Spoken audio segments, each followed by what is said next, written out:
साथ हैं। बड़ी बड़ी जिम्मेदारियां पहले ही आपने संगठन में संभाली हैं। 4 बार सांसद रहे, 2 बार विधायक रहे, केंद्रीय मंत्री का ओहदा मिला और अब मुख्यमंत्री।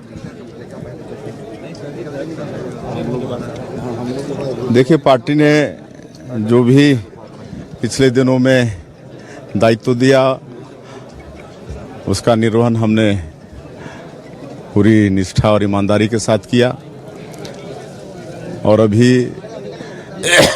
छत्तीसगढ़ के मुख्यमंत्री के रूप में पार्टी ने अवसर दिया है।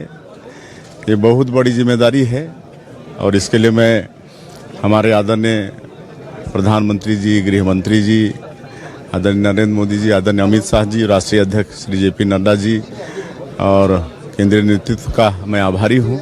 भारतीय जनता पार्टी का आभारी हूँ, हमारे प्रदेश के नेतृत्व का आभारी हूँ, सारे नवनिर्वाचित विधायकों का आभारी हूँ जिन्होंने विश्वास व्यक्त किया है।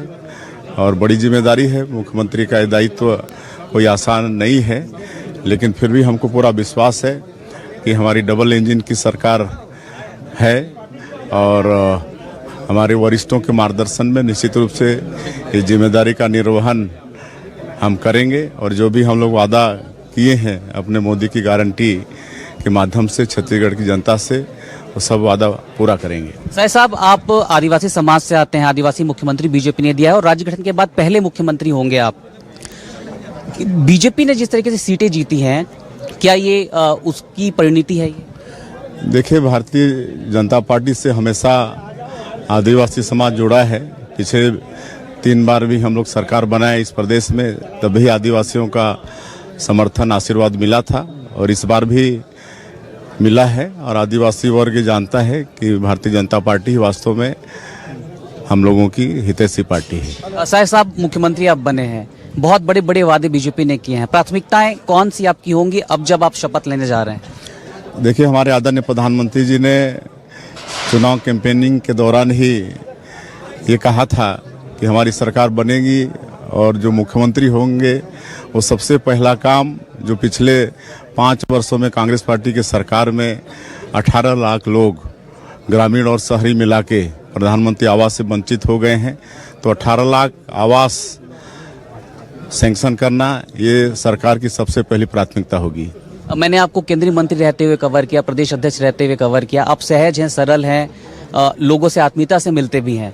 शासन चलाने के लिए कठोरता की भी जरूरत होती है, किस तरीके से सामंजस्य बिठाएंगे?